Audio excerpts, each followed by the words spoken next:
ya, selamat datang kembali di channel Jason Wilbur. Hari ini kita akan membahas sesuatu yang sering kita pegang, tapi mungkin jarang kita pikirkan.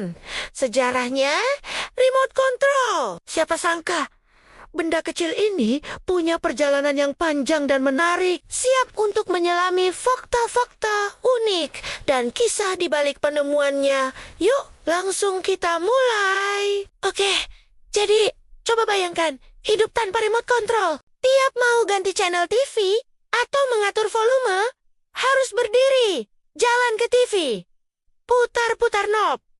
Ribet banget kan? Nah, justru dari keribetan inilah cikal bakal remote control muncul. Awalnya, ide ini bukan cuma buat TV, tapi lebih ke arah mengendalikan sesuatu dari jarak jauh. Misalnya torpedo atau alat militer lainnya. Keren ya? Penemu pertama yang sering disebut-sebut dalam sejarah remote control adalah Nikola Tesla. Iya, ilmuwan jenius yang satu itu. Pada tahun 1898, Tesla memamerkan sebuah kapal kecil yang bisa ia kendalikan dari jarak jauh menggunakan gelombang radio. Iya, menjebut ya. Teleautomato. Ini adalah demonstrasi publik pertama yang berhasil menunjukkan bagaimana sinyal nirkabel bisa mengontrol sebuah mesin. Bayangkan betapa tercengangnya orang-orang saat itu melihat kapal bergerak sendiri tanpa ada yang menyentuh. Ini adalah langkah besar menuju teknologi remote control yang kita kenal sekarang. Nah, dari situ, ide ini mulai berkembang. Kita lompat ke era televisi. Pada awalnya, TV memang tidak dilengkapi remote. Semuanya serba manual. Tapi semakin banyak channel TV bermunculan, orang-orang mulai malas bergerak dari sofa. Ini adalah peluang besar. Pada tahun 1950, sebuah perusahaan TV bernama Zenith Radio Corporation memperkenalkan remote control pertama untuk televisi. Namanya Lazy Bones. Unik ya? Tapi sesuai namanya, ini memang diciptakan untuk orang-orang malas alias ingin kemudahan. Lazy Bones ini masih terhubung dengan TV menggunakan kabel panjang. Jadi, bukan nirkabel murni seperti remote modern. Meskipun begitu, ini sudah sangat membantu. Loh, bayangkan, nggak perlu lagi bangun dari sofa saat sedang asyik nonton film. Tapi, tentu saja, kabel panjang itu punya kekurangannya. Bisa bikin tersandung atau jadi berantak. Akhirnya, pada tahun 1955, datanglah penemuan revolusioner dari insinyur Zenith bernama Eugene Polly. Ia menciptakan remote control nirkabel pertama yang diberi nama Flashmatic. Flashmatic ini bekerja menggunakan cahaya. Jadi, ada 4 sel fotosensitif di setiap sudut layar TV. Remote-nya punya sentolop atau obor kecil yang bisa memancarkan berkas cahaya. Kalau kita arahkan cahaya itu ke salah satu sudut TV, kita bisa menghidupkan atau mematikan TV, serta mengganti channel dan mematikan suara. Meskipun Flashmatic ini nirkabel, ada sedikit masalah. Kalau sinar matahari atau cahaya lampu lain menyorot ke TV, bisa-bisa TV-nya berubah channel sendiri atau mati mendadak. Lucu juga ya membayangkannya. Jadi, memang belum sempurna.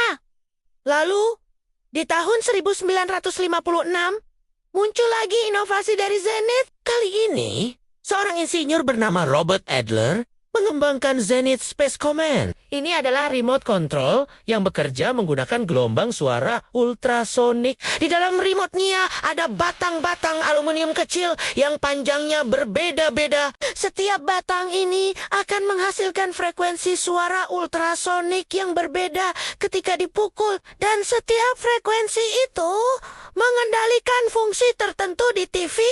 Suara ultrasonik ini tidak bisa didengar oleh telinga manusia, jadi tidak mengganggu. Space Command ini dianggap sebagai remote control nirkabel modern pertama yang sukses secara komersial dan diterima secara luas. Sejak saat itu, remote control terus berkembang. Dari gelombang ultrasonik, teknologi beralih ke inframerah, RI yang lebih murah dan efisien. Seperti yang banyak kita temukan di remote TV atau AC sekarang. Remote inframerah ini bekerja dengan mengirimkan pulsa cahaya inframerah yang tidak terlihat oleh mata kita. Tapi bisa dideteksi oleh sensor di perangkat elektronik. Sekarang, remote control tidak hanya terbatas pada TV. Kita punya remote untuk AC, proyektor, pemutar DVD atau Blu-ray, konsol game bahkan. Ada remote untuk mobil atau pintu garasi. Teknologi semakin canggih. Ada remote yang pakai Bluetooth, Wi-Fi. Bahkan aplikasi di smartphone kita juga bisa berfungsi sebagai remote control universal. Keren banget kan? Ada beberapa fakta menarik tentang remote control. Tahukah kamu bahwa rata-rata orang di Amerika Serikat menghabiskan sekitar 2 minggu dalam setahun mencari remote control yang hilang di antara bantal sofa? Hahaha, relate banget kan? Atau bahwa baterai remote control itu seringkali habis di waktu yang paling gak tepat. Pas lagi seru-serunya nonton remote control juga banyak mengubah kebiasaan kita. Dulu, orang harus beranjak. Sekarang, kita bisa mengendalikan seluruh hiburan di rumah hanya dengan ujung jari, tanpa perlu bergerak dari tempat duduk nyaman kita. Ini menunjukkan bagaimana teknologi bisa membuat hidup kita lebih praktis dan efisien. Dari ide gila Tesla tentang mengendalikan kapal dari jauh, hingga menjadi benda yang tak terpisahkan dalam kehidupan sehari-hari kita. Jadi, lain kali kalau kamu memegang remote control, coba deh ingat sejarah panjang di baliknya. Dari Lazy Bones berkabel, Flashmatic bercahaya, Space Command bersuara ultrasonik, hingga remote inframerah yang sekarang kita pakai. Setiap penemuan adalah langkah kecil yang mengubah dunia. Bagaimana menurut kalian? Menarik sekali kan perjalanan si kecil pengendali ini? Remote control memang bukti nyata bagaimana sebuah kebutuhan kecil bisa memicu inovasi besar yang berdampak pada miliaran orang di seluruh dunia. Tanpa para jenius yang malas bergerak atau yang punya visi jauh ke depan, mungkin kita masih harus bangun dari sofa untuk ganti channel. Nah, itu dia kisah singkat tentang sejarah dan fakta menarik seputar remote control. Semoga video ini menambah wawasan kalian ya. Kalau kalian suka dengan konten seperti ini, jangan lupa untuk kasih like, komentar di bawah apa pendapat kalian. Dan pastinya subscribe channel Jason Wilbert ini agar tidak ketinggalan video-video menarik lainnya. Sampai jumpa di video selanjutnya. Dadah!